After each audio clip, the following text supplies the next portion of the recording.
नमस्कार, मैं वैशाली गोगी आप सभी का स्वागत करती हूँ हमारे चैनल पर। आप देख रहे हैं खबरें फटाफट। तो दोस्तों चलिए आपकी सुबह की शुरुआत करते हैं दिन भर की सारी ताजा तरीन गर्मा गर्म खबरों के साथ। आप तो जानते ही हैं कि हाल फिलहाल में सबसे ज्यादा जो बातें हो रही हैं वो कोरोना वायरस और उसकी वैक्सीन को लेकर हो रही है। इसी बीच में पूरे देश भर में इसी बात की चर्चा हो रही है कि इस ठंड के मौसम में शायद कोरोना वायरस ज्यादा एक्टिव हो सकता है, तो क्या एक बार फिर से पूरे देश भर में संपूर्ण लॉकडाउन लग सकता है। कई सारे सवाल हैं, लेकिन इस सबके जवाब आपको मिलेंगे आगे इस वीडियो में, और इसके लिए आपको वीडियो एंड तक देखना बहुत जरूरी है। तो चलिए दोस्तों, खबरों की ओर बढ़ने से पहले एक नजर डालते हैं सुर्खियों की ओर। जम्मू में भारत पाकिस्तान बॉर्डर पर मिली 150 मीटर लंबी सुरंग, पाकिस्तान की नापाक हरकत आई सामने। 1 जनवरी से टोल प्लाजा पर फास्टैग अनिवार्य, बंद होगी कैश लेन देन की सुविधा। भारत में फरवरी तक मिल सकती है कोरोना वैक्सीन, MRP से 50% पर कम मिलेंगे टीके। UBG मोबाइल इंडिया की वेबसाइट लाइव, लेकिन भारत में कब आएगा ऐप? अब हेलमेट नहीं पहना तो बंद हो जाएगा ड्राइविंग लाइसेंस, फिर कभी भी सड़क पर नहीं चला पाएंगे गाड़ी। नौकरी करने वालों के लिए बड़ी खबर, बदलने वाले हैं कई नियम, जानिए सब कुछ। 10,000 से ज्यादा लोगों को नौकरी देने के लिए केंद्र सरकार ने उठाया बड़ा कदम।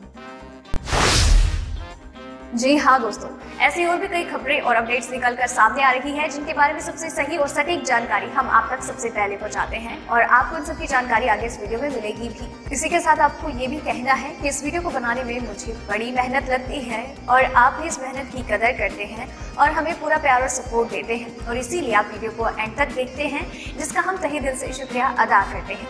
इसी के साथ वीडियो पसंद आती है तो साथ ही साथ आप इसे लाइक भी करते हैं, शेयर करते हैं और अपने विचार हमसे साझा करते हैं, तो बड़ी खुशी होती है ये सब चीजें देखकर और जानकर कि आप हमारे साथ लगातार बने हुए हैं, और ये मोटिवेशन का एक तरीका है, और आप हमें इसी तरीके से मोटिवेट करते रहिए और हम आपके लिए लगातार यूं ही काम करते रहेंगे।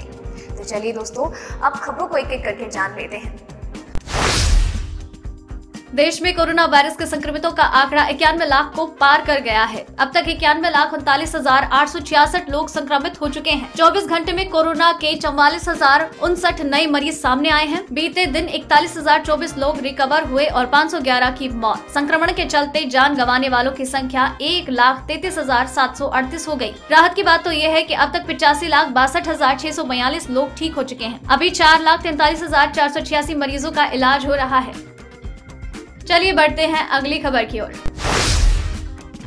प्रधानमंत्री मोदी ने वीडियो कॉन्फ्रेंसिंग के जरिए संसद सदस्यों के लिए दिल्ली के डॉक्टर BD मार्ग में स्थित बहुमंजिला फ्लैटों का उद्घाटन कर दिया। दिल्ली के डॉक्टर BD मार्ग में स्थित बहुमंजिला फ्लैट के उद्घाटन समारोह में लोकसभा अध्यक्ष ओम बिरला ने कहा, BD मार्ग पर जो क्षेत्र आवास है, जो 3 टावर्स के अंदर बनाए गए हैं, इनका नाम गंगा, यमुना और सरस्वती रखा गया है। इनके निर्माण में 17 महीने लगे हैं और 188 करोड़ रुपए इसकी कुल लागत आई है।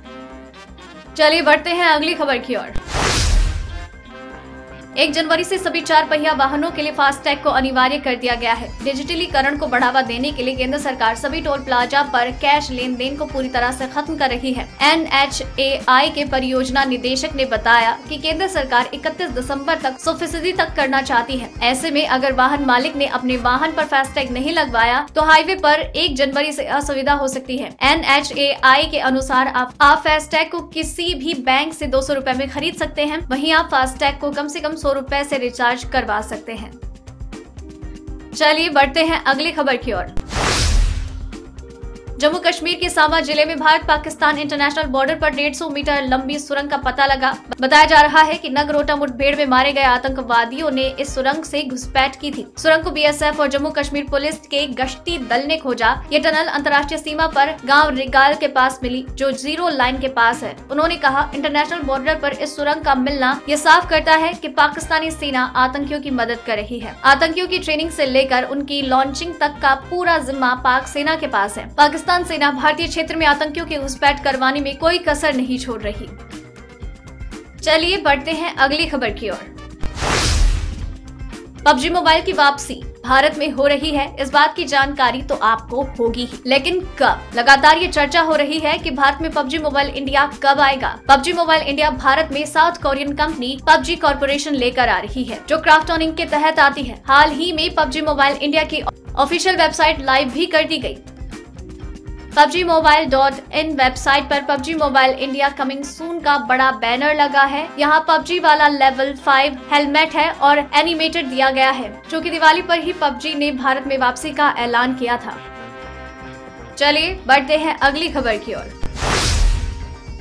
भारत में कोरोना के संक्रमण ने एक बार फिर से अपने पैर फैलाना शुरू कर दिया है, लेकिन अच्छी बात तो ये है कि हम कोरोना वैक्सीन को लेकर काफी सकारात्मक तरीके से आगे बढ़ रहे हैं। कई वैक्सीन निर्माता कंपनीज का परीक्षण अंतिम चरण में है। अगर सब कुछ ठीक रहा तो भारत में जनवरी अंत या फरवरी के शुरुआती हफ्तों में लोगों को वैक्सीन मिल सकती है। एक आधिकारिक सूत्र ने कहा है कि सरकार ने कई कंपनियों से थोक में बेहतर कीमत पर वैक्सीन खरीदने की तैयारी कर ली है। 2 शॉट वाले टीके के लिए MRP 500 से 600 रुपए के करीब हो सकती है। उससे आधी कीमत पर खरीदने की योजना सरकार बना रही है, यानी भारत में कोरोना वैक्सीन 300 से 400 रुपए में उपलब्ध हो सकती है। दोस्तों, अगर आपको लग रहा है कि खबरें खत्म हो गई हैं, तो ऐसा बिल्कुल भी नहीं है। वीडियो में आगे कई महत्वपूर्ण खबरें बची हुई हैं, जो कि आपको जानना बहुत जरूरी है। लेकिन इसी के साथ अगर आप चाहते हैं कि आप तक खबरें लगातार यूं ही आती रहे, तो अभी चैनल को सब्सक्राइब कर लीजिए, बेल आइकन को दबा दीजिए, ताकि आप तक खबरों के नोटिफिकेशन आते रहे। तो चलिए दोस्तों, अब खबरों की ओर आगे बढ़ते हैं।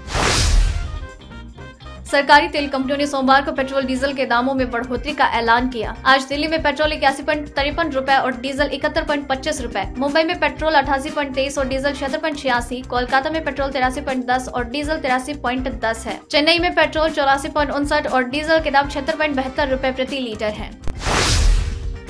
3 दिन की बंदी के बाद सोमवार को सराफा बाजार का शटर उठा। छठ पर्व पर 2 दिन की बंदी के बाद रविवार का अवकाश होने के कारण 3 दिन तक सराफा बाजार बंद रहा। आज 500 रुपए प्रति किलो मजबूत चांदी का भाव 63,700 रुपए पर पहुंचा। हालांकि सोने का भाव 100 रुपए प्रति 10 ग्राम नरम होकर 52,500 पर आ गया। वैवाहिक सीजन 24 नवम्बर से शुरू हो रहा है, इसलिए आभूषणों की घरेलू मांग भी बनी हुई है। चलिए बढ़ते हैं अगली खबर की ओर। भारत में हेलमेट को लेकर सरकार लंबे समय से सक्रिय है, जिसके चलते लोगों पर हेलमेट का इस्तेमाल न करने पर भारी जुर्माने का भी प्रावधान है। लेकिन दुपहिया वाहन मालिक आज भी हेलमेट को लेकर आनाकानी करते हैं, जिसके चलते ओडिशा सरकार ने राज्य पुलिस और परिवहन आयुक्त से बिना हेलमेट के दोपहिया वाहन चलाने वालों को ड्राइविंग लाइसेंस सस्पेंड करने का नियम सख्ती से लागू करने का आग्रह किया है। इससे दुर्घटना को रोकने में काफी हद तक मदद मिलेगी। साथ ही कहा गया है कि अगर कोई व्यक्ति बार बार नियम तोड़ते हुए पाया जाता है, तो उसका ड्राइविंग लाइसेंस हमेशा के लिए निलंबित कर दिया जाए। चलिए अब रुक करते हैं अगली खबर का।